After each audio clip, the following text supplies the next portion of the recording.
Ngayon naman, dako tayo sa Kabanata 12 na pinamagatang si Placido Penitente. Ibig sabihin mga anak, aalamin natin sino nga ba ang mag-aaral na ito. Unang-una, tukuyin muna natin ang ating mga tauhan. Siyempre, si Placido kasama si Juanito Pilaes, ang kanyang kapwa mga mag-aaral at ang mga professor. Para madali nating maunawaan ang tungkol kay Placido, sa kabanatang ito, hahatiin natin mga anak sa tatlo. Una, si Placido o ano ang katayuan sa buhay ni Placido. Pangalawa, katayuan niya bilang mag-aaral. At ang pinakahuli, kumusta ang kanyang pakikisama bilang kaibigan. Simulan natin sa pinakauna, katayuan sa buhay.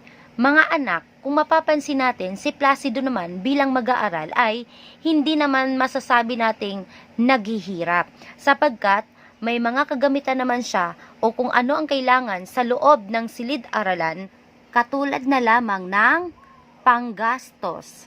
Siya ay may sapat na salapi para sa lahat ng kanyang mga bibilhin. Meron din siyang sapatos, mga damit. Ayan, sa madaling salita, lahat ay provided ng kanyang magulang. Ngunit mga anak, kahit na naibibigay ang lahat ng mga pangangailangan, siya ay ayaw na ayaw pumasok sa universidad. Bakit kaya? Kasi para sa kanya, hirap na siyang pumasok sa araw-araw. Pero paano ba ang kanyang katayuan bilang mag-aaral? Mga anak, nung siya'y nag-aaral sa lalawigan, masasabi natin na siya ay matalino sapagkat isa siya sa mga nangunguna sa silid-aralan. Sapagkat ang mga tanong na mga mahihirap na hindi nasasagot ng kanyang mga kapwa mag-aaral ay tanging siya lang ang nakakasagot. Pero sa kabila nun, hindi maintindihan kung bakit tamad na tamad siyang pumasok. Yun din ang dahilan kung bakit sumulat siya sa kanyang ina para sabihin na siya ay hihinto na. Pero nung nabasa ng kanyang ina, hindi siya pumayag sapagkat para sa kanya, anak, ipagpatuloy mo ang iyong pag-aaral at malapit ka nang makapagtapos. Magsunog ka ng kilay dyan at lahat ng pangangailangan mo, sisikapin ko. Kaya nung araw na yon, habang siya'y naglalakad papunta sa universidad, mapapansin na nangingilid na naman ang kanyang mga luha at mabigat ang kanyang mga paa habang siya ay humahakbang. Bakit kaya mga anak? Kasi isa sa mga dahilan dito ay pagkasuklam niya sa pamantasan na yon. Bakit? Kasi ang mga profesor na nagtuturo dito ay tila ba handang umapak ng kanyang pagkatao. Mga anak, hindi lamang siya. Marami pang mga mag-aaral. Samantala, sa kanya namang pakikisama ay isang mabait at tahimik na bata, si Placido. Wala siyang bisyo at nakikisama siya sa kapwa niya mag-aaral. Balik tayo kay Placido mga anak ha. Nung araw na yon, papasok na si Placido sa universidad kahit nangingilid ang kanyang mga luha, kahit mabigat ang kanyang mga paa sa paghakbang. Pinipilit niya pa ring pumasok sapagkat naalala niya ang kanyang nanay na nagpakahirap para sa kanya. Pagpasok niya dito sa Puente de España, marami siyang nakasabayang mga kapwa mag-aaral. At kung mapapansin natin mga anak, ang mga mag-aaral ay nakikilala batay sa kanilang mga kasuotan at daladalang mga gamit. Katulad na lamang ng mga taga-Ateneo.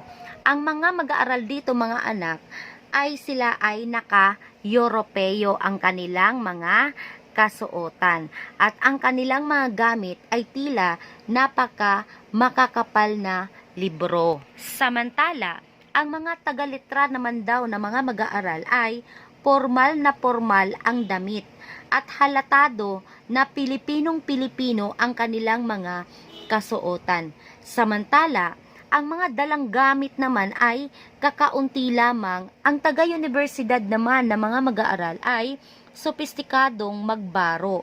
Mabagal, subalit tiyak ang kanilang paghakbang. Pagkatapos, may mga tungkod pa ito bilang estilo sa kanilang mga kasuotan. Sa kabuuan, ang mga mag-aaral ay mahilig pumasok sa kani-kanilang mga eskwelahan. Ngunit kung susuriin ng mabuti, ang kanilang mga mata ay tila napaka-panglaw. Ang tanging nakapagpapasaya lamang sa mga ginoong nag-aaral sa Ateneo, sa Letran, sa universidad ay yung mga kababaihan o kadalagahan na nag-aaral sa eskwela munisipal. Ayan. Kaya ang mga lalaki na kapag nakita nilang dumarating, bumababa na ang mga babae, ay tila tumititig na lang ito o hanggang tingin na lang kahit sila ay nagkakagusto. Pagbaba ni Placido sa Paseo de Magallanes, mga anak, agad na may tumapik sa kanyang balikat na kanyang ikinagulat. Yan ay si Juanito Pelaez. O tandaan nyo mga anak ha, si Pelaez ay isa sa mga paborito ng professor. Kaya kahit lumiban siya ng lumiban, nakakapasa siya. At higit sa lahat, hindi rin siya pinag-iinitan ng mga professor, hindi katulad ni Placido Penitente. Agad naman na kinumusta ni Pelaez si Placido tungkol sa kanyang bakasyon. Ang sabi ng binata, siya ay umuwi sa probinsya. Matapos nun, siya naman ay nagsalaysay kung bakit siya masayang masaya. Dahil itong si Padre Camora, mga anak, ay inimbita siya na pupunta sila sa Tiani. Naalala niyo yung Tiani, mga anak? Dito nakatira si Huli, ang dalagang maganda na anak ni Cabezang Tales. At alam mo ba kung ano ang kinuwento ni Juanito Pelaez? May hinarana daw silang magandang babae na taga Tiani. Dala-dala ni Juanito ang violin, samantalang kay Padre Camora naman ay gitara. Alam mo ba mga anak kung sino yung dalagang kanilang hinarana? Walang iba kundi si Huli. Ang sabi ni Pelaez, napakaganda daw ni Huli. Kasintahan daw siya ni Basilio. Pero kahit na may mukha at katawang pangromansa, si Huli daw ay tatanga-tanga sapagkat hindi marunong mga stila at hindi rin nakatuntong sa eskwela. Ang sabi pa niya, sayang at nagpaalila dahil may malaki raw kasing kaso ang pamilya. Dinagdag pa ni Juanito na wag na lamang ipagsabi ang kanyang sinabi sa kanya. Pagkatapos, sinabi din niya na itong si Padre Camora daw ay hinarap yung dalawang nangharana kay Huli. Ibig sabihin, hinarangan ng pari. Alam mo ang ginawa, nagkaroon ng labanan. Parehong putok ang mga kilay ng dalawang nakipagbuntalan. Bakit? Pari ba naman ang humarang? Kaya ang ginawa, lalong nagtawa na ikinayamot naman ng kanyang kausap. Pagkatapos, tinanong din niya kung kumusta daw o ano ang kanilang pinag-aralan kahapon. Pero sumagot si Placido na wala naman silang pinag-aralan sapagkat wala naman daw klase. Nung kamakalawa, sabi niya, wala din naman kaarawan ng kanilang professor noong Martes. Hanggang sa inaya ni Juanito si Placido na wag na lang daw pumasok at magsaya na lang sila. Ngunit hindi pumayag si Placido sapagkat naalala niya muli ang kanyang inang naghihirap para sa kanya. Hanggang ang kanilang kwentuhan ay nauwi doon sa kailangang maningil daw ni Juanito sa mga kapwa mag-aaral o kung sino pa ang nais na mag-ambag. Para saan? Para daw sa proyekto para sa pagpapagawa ng estatwa ni Padre Baltasar. Ayan. Kaya itong si Pelaez mangilak ng mangilak sa kapwa mag-aaral at sa iba pang nais na magbigay. Ngayon, ang sabi ni Juanito, O simulan mo na ang pagbibigay para sa proyektong ito. Ito namang si Placido walang magawa kundi makisama. Kaya siya ay nagbigay ng 3 piso para sa proyekto. Ngunit nagdagdag si Juanito na malapit na pala ang kaarawan ng ating professor. May ihahanda silang sorpresa. Kaya ang sabi niya muli, unahan mo na ang pagbibigay.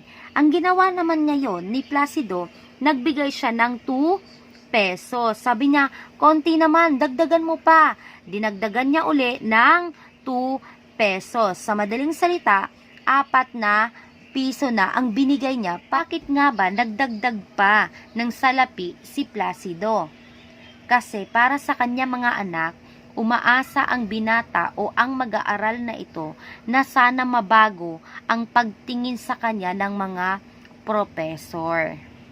Ngayon, pagdating ng dalawa sa universidad, nakita naman nila dito si Paulita. Sino ang kasama nito? Si Doña Victorina. Tapos, Isagani. Samantala, nagtataka naman si Placido kung bakit si Doña Victorina ay malagkit ang pagtingin nito sa kanyang kasama. Sino yon? Si Juanito Pilaes. Ito naman si Isagani ay nakakunot noo nang makitang sinusundan ni Tadeo si Paulita ang kanyang nililigawan. At kung susuriin natin ang mag-aaral na ito din ay masasabi nating bulakbol. Ito yung nagsasakit-sakitan, wag lang makapasok sa paaralan. Palibhasa, marami siyang kaibigang professor, kaya siya nakakapasa. Ang mga mag-aaral naman ay pasilip-silip kung nandyan ba ang kanilang professor sa pisika. Sila'y nagdarasal na sana huwag nilang makita ang professor na iyon. Ngunit, di sila pinakinggan ng kalangitan sapagkat nakita nila at ito ay papasok na sa kanilang silid. Samantalang, si Placido naman mga anak ay mas lalong bumigat ang paghakbang patungo sa silid na iyon. Papasok na sana sa silid si Placido nang may tumawag sa kanyang isang mag-aaral. Bakit kaya? Kasi pipirmahan daw ni Placido ang mga papel na yon na inihanda niya. Naitanong tuloy ni Placido kung anong dokumento iyon, pero ang sabi ng kausap, basta permahan daw niya. Naalala tuloy ni Placido na may isang kabesa de barangay ang nakulong dahil pumirma nang hindi man lang binasa nito kung tungkol saan ang dokumento. Kaya ang sabi niya sa kausap na saka na lamang siya pipirma kapag nabasa niya na. Pero ang sabi ng kausap, ikaw ay magiging pangatlo sa pipirma. Kaya naging panatag ang kalooban ni Placido. Ngunit muli na naman niyang naalala ang salitang pagkakulong ng kabesa. Kaya ang sabi niya, saka na lang kapag nabasa ko na. Pagkatapos nun, dali-daling pumunta si Placido sapagkat alam niya na ang kanyang professor ay nagtatawag na ng bawat pangalan. Binilisan niya ang bawat paghakbang, ngunit mga anak, nahuli na ang lahat sapagkat ang pangalan niya ay katatawag pa lamang. At alam mo ba ang ginawa ni Penitente? Kinaladkad niya ang sapatos niyang suot at tama nga ang kanyang naisip. Nagambala niya ang katahimikan ng klase na ikinatuwa ng kanyang mga kamag-aral. Samantalang, ang professor naman na nasa loob ay tinanggal ang salamin at tiningnan siyang pailalim kung sino ang bagong dating.